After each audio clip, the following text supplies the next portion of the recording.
All right, welcome everybody to my channel. My name still remain English Master. All right, I'm here today in continuation of the previous topic. In my previous video, I just listed parts of speech as well as the definitions. But today, I want to go ahead and explain what different parts of speech mean with one or two examples.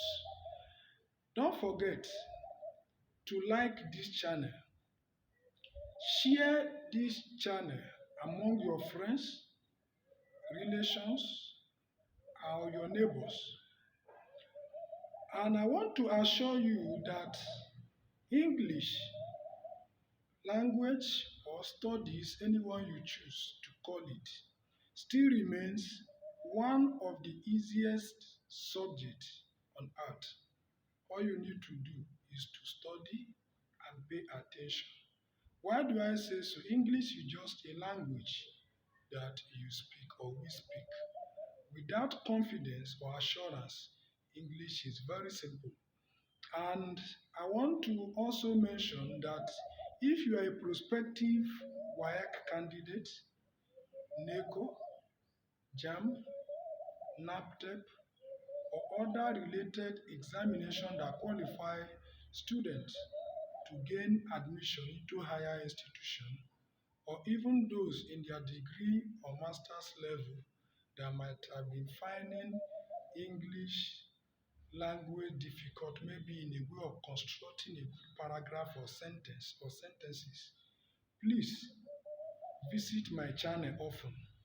I will be discussing and making short clips about English in order to make the subject easier and in order to make prospective candidate of examinations in different aspects to pass their examination and come out with good grades. Now let's quickly go to what we have today. Today we have parts of speech. Number one here is noun. You can call it nouns. Nouns simply means names. That is all. Names. It names things. Anything it names. Noun simply name. It names a thing, a person, animal, place, or things. So that is why I proceed by saying it's a naming word. It names a person. All these ones, John is a person, Amina is a person, Zaria is also a person or a name of a place. So nouns simply names. That is all. Once we hear anything called name of a place, it could be a street, it could be a town, it could be a name of animal. Example, dog, cat, snake is a noun. A thing could be window, door, stone is a noun. It could be both abstract and non-abstract. Abstract means something you cannot see. Non-abstract, which means concrete, like this marker, is a noun. Could be living thing or non-living thing is a noun. So that is what a noun does. So once we hear nouns, it means a name. Number two, pronouns. Pro means to replace. Replaces a noun or places again. Now, pronoun does one work to replace a noun. That's what we call monotonous. To avoid monotonous or repetition. Let's say now, we say, let's pick John. Maybe we say, John is a boy. And we want to give further information about John. If we keep on saying John is a boy, John is 5 years old, John have two sisters. John is in primary. So you see, a time will come, John will begin to irritate us in our ears. Therefore, if we say John is a boy, the next thing is what? He is 5 years old and he has two sisters. And that book is his. You see now that he, his, him, and so on, her, it, themselves, itself, and so on. So are pronouns. But in subsequent time, I'm going to also make video on categories or types of pronouns, whereas now just follow my channel.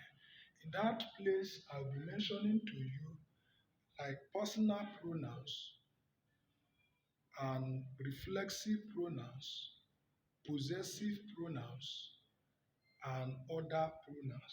But before I forget, one thing that is key about pronouns that some people, even while typing on your phone or phones, normally make such mistake is that pronouns does not go with what we call apostrophe. You know, the work of apostrophe is to indicate possessive.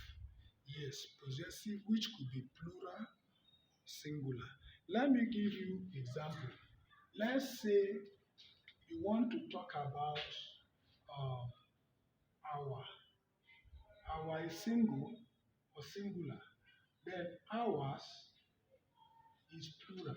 So it is wrong to place apostrophe here. Pronoun does not go with apostrophe. Pronoun, when if you are indicating possessive, theirs, don't put apostrophe. It is wrong to put apostrophe. If you put apostrophe, maybe you have been taught that anything that belongs to people, maybe when you say, example, maybe you say John's car. Yes, if you say John's car, you put apostrophe. This one is correct. But anything pronoun, maybe you want to write it. This is the correct one because if you are typing on your phone, your Google keyboard will be giving you the ones that have apostrophe like this. Do not pick this one because it is wrong. The one you pick is the one without apostrophe. So pronouns does not accompany or accept apostrophe. Please take that into cognizance because when you are being given some grammatical words and maybe they say fill in the blank, they may give you such word and you end up picking the one that have apostrophe. Therefore, it is wrong.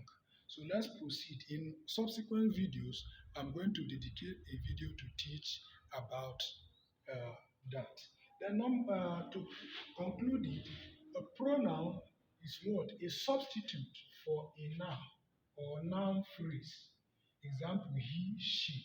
So that is the work of pronoun. Number three, verb. What is the work of verb? I used to tell my students that verb does two things, only two. It either is an action or a doing. The difference between action and doing.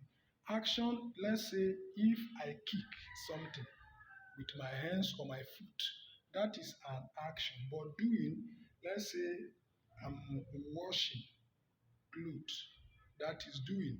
Let's say writing or to write is what? Doing. So let's see.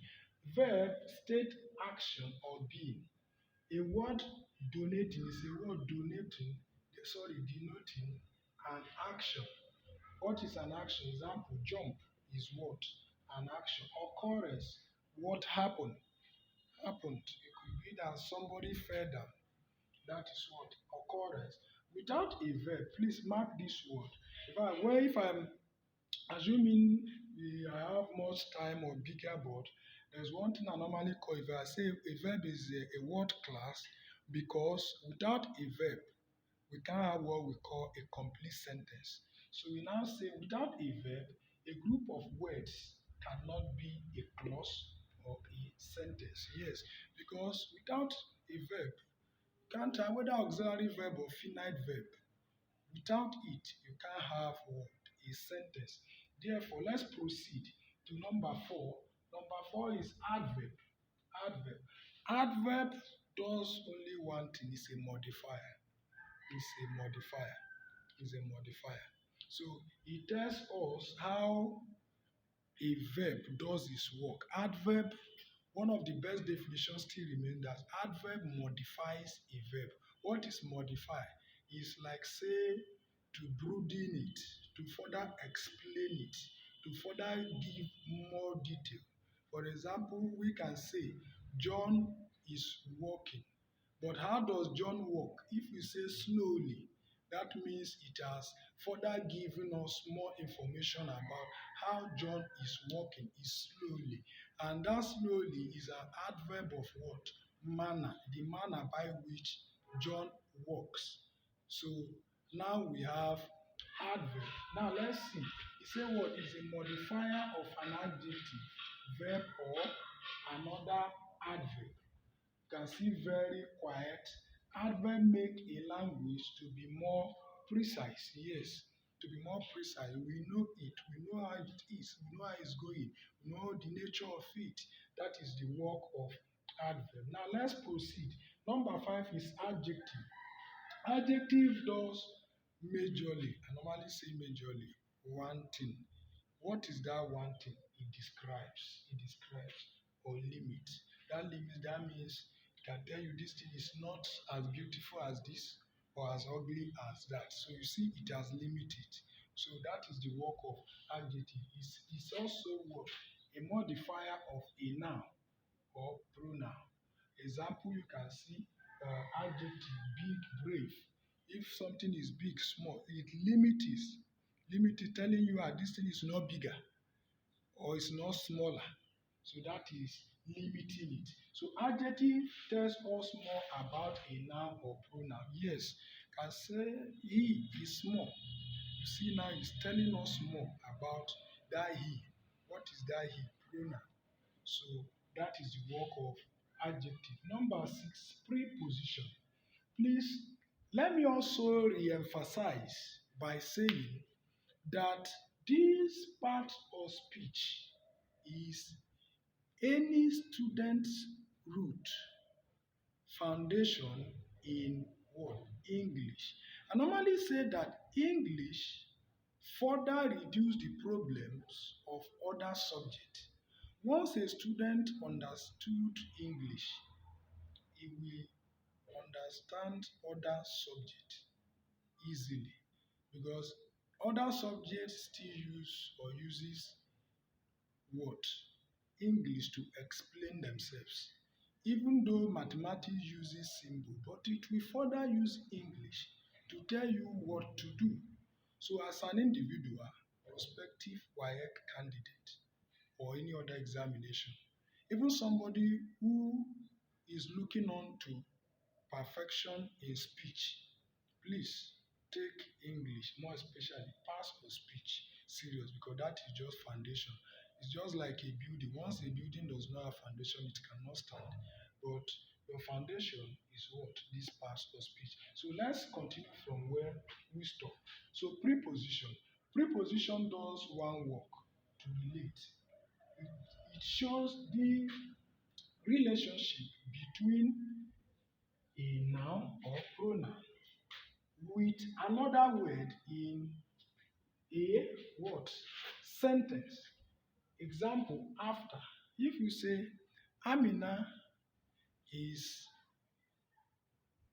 after or sitting or seated after Aminu. So you see the relationship is what? After. So we can say behind. Our house is behind maybe let's say that police station. So you see now the relationship between our house and that police station is what? Relationship, what is linking us is what? Behind. In, under. Can say my shoe is under the table, under your leg, under. So you can use, we have a lot of preposition, above, between, before, behind, along. Those are what? Preposition. There are numerous of them. Now, number 7 is conjunction. Conjunction. Now, conjunction does one work, connect. Please, all these words that I'm putting inside bracket, if you cannot get any other thing, get them. They are the key. Because I'm trying my best to make this thing as simple as possible, not to be bringing lot of grammars or words that further confuse a student. Now, conjunction connects is what? A syntactic connector. That means if we say syntax, it's all about how words are juggled up or arranged in a sentence to make complete sense. So that is just a syntax. So it's a syntactic word, connector. It does another work which is still the same, changing, just saying same thing. Will I call it paraphrasing? What? Links words. It links words. And what? Phrases or clauses. And what does conjunction use? We have what? And but. So if you can remember these two, you are good to go. Those are the key conjunctions. Now, conjunctions connect words or group of words. That is all.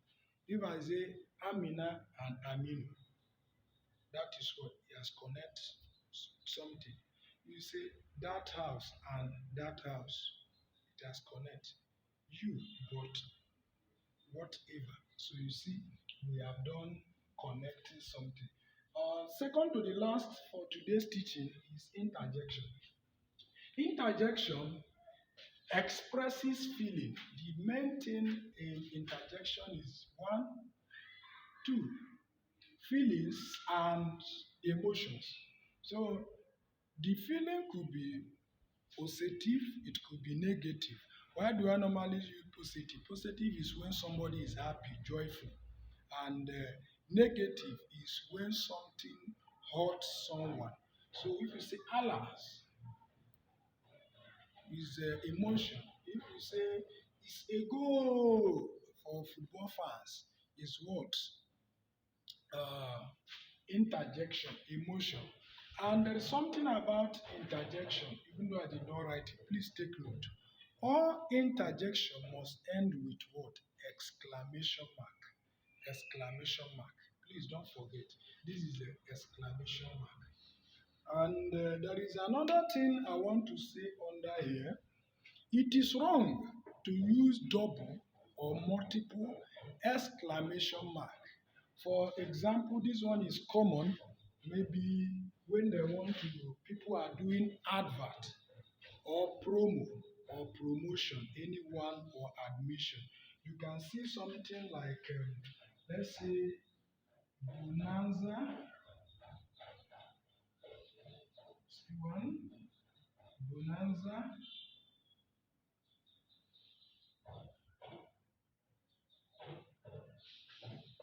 bonanza.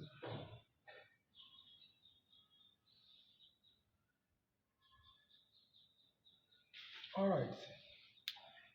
You can see bonanza, bonanza, bonanza. It is wrong. The only one that is correct and accurate is this. This one is wrong. This one is wrong. It is wrong to use multiple or double exclamation mark. But to some people that just feel they want to express themselves, showing that, oh, I've written it first time, I've written it second time, and I'm doing that for the third time. So it is wrong. No matter how you want to express yourself, even sometimes when people are chatting, I used to see some of my friends doing that. Maybe they ask you a question first time. where are you? They put one question mark. Maybe you didn't respond. But they will now, maybe the second time, they will now put like seven question marks. You observe that it is wrong. Or sometimes they want you to feel how they are feeling while typing such message. You see them, maybe they want to say, where are you? They will put multiple question mark. It is wrong. So it is singular, single, one question mark or one exclamation mark. And please follow my channel. I will be releasing videos to also give you condition by which two different punctuation marks can be used. But it is wrong to use double punctuation mark, more especially exclamation mark or question mark. The only time you can use multiple dot like full stop, one, two, three, and um, we call it eclipses or ellipsis, showing that there is that what we call incomplete statement. Incomplete statement means a sentence is yet to be completed, which you can't even, the name now is no longer full stop, it is called ellipsis or eclipses. So please take note. Thank you. Now, last one for today is article slash determinants. Though I didn't mention much about determinant, but in my subsequent video, I'm going to talk about determinant. All right. Now, article describes or limit as well. Is a grammatical marker of definiteness. Yes, that's what we call definite article. And definite article is this one, D. There are only three articles in English. One is definite. That's why it's definiteness, or indefiniteness. These two, a and an, is what? Are the indefinite article. Why do we say indefinite? Whenever we are talking about something that we are not sure of. For example, we can say, a man came here today. Which man? We don't know him. A man. An old man came here looking for you. An old man. So, which old man? I don't know his name, but what? Old man. But if we know the old man, if we know the particular old man, we can say the man, which man, the old man, which particular one. We may now mention his name.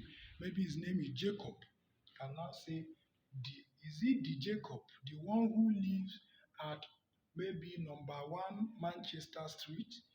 You say yes. So that means we know the particular old man, and that old man is who? Jacob or Mr. Jacob. But when the old man is not known by the person who is given the information, therefore we use what? Indefinite. Indefinite, we are not sure. Then the definite, we are sure. For example, if you say the sun, there is no two sun in this word. It's only one. Sun is up. Up. I mean the one of S-U-N, not the one of S-O-N, which is somebody's child. And if you say the president, well, let's say if you are in your own country, maybe you are from, maybe let's say South Africa. If you say the president, it means you are talking about only one president of that country. So the president. But if you are not sure of the president, you are now going to say a president, or you want to make the president anonymous. You don't want to say a president, maybe you want to quote him or her, say a presidency. And lastly, what I want to explain here, we normally use this A for to start words that begin with what? Consonants. Consonant. Then we normally use an for words that begin with what? Let's say umbrella. So with word that begins with what? Maybe this one with vowel, this one with consonant. So that is the rules for using um, these articles. So thank you. And lastly, for today, we say article. It is what? Article is considered by some grammarians to be a type of adjective or sometimes the term determiner. So some grammarians call it, say it